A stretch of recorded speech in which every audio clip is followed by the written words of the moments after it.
Well, parents, how are you coping with the latest round of at-home online learning? Literary expert and the founder of Big City Readers, Beth Gaskill, has a few helpful tips for us. Good morning, Beth.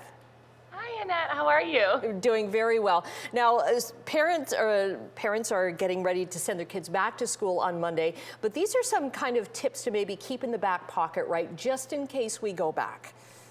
Yeah, exactly. And these are tips that you can use actually for transitioning with any activity you're doing, hopefully, if you get to do some activities. So routine is the #1 rule. Yeah.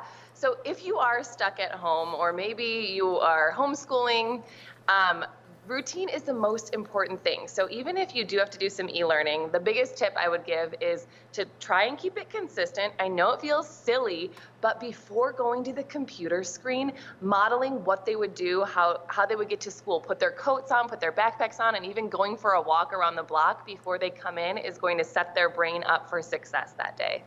Okay, maybe even like getting the lunches ready kind of thing, and then they just go to the fridge when it's lunchtime to eat. You talked too about, whatever they would wear to go to school, have them wear it at home, whether it's a uniform or maybe even not pajamas. Exactly. I think like we've all learned this. Our brain is going to respond better if we get ready for the day. So if you have like an online ballet class, it seems like we would want to do it in pajamas, or if they are e-learning, if they have a uniform, put it on. If not, kind of hype them up for the day and say like, let's pick out your outfit as if they're still going to school or going to that in-person activity. Okay, you also talk about something called a visual task list. Yeah, so visual task lists can start as little as toddlers, and this can help take away a lot of meltdowns and tantrums because it's taking away the I know what we're going to do today, and you just have to wait for me to tell you. So something as simple as just pictures like this of a toothbrush and food, and then putting our shoes on empowers toddlers and big kids. You can do it with words of what they need to do. So it's not I told you what you need to do. They see it, and it takes the bad guy out of the parenting. It's the responsibility thing. You also talk about something called a busy basket. I love this idea.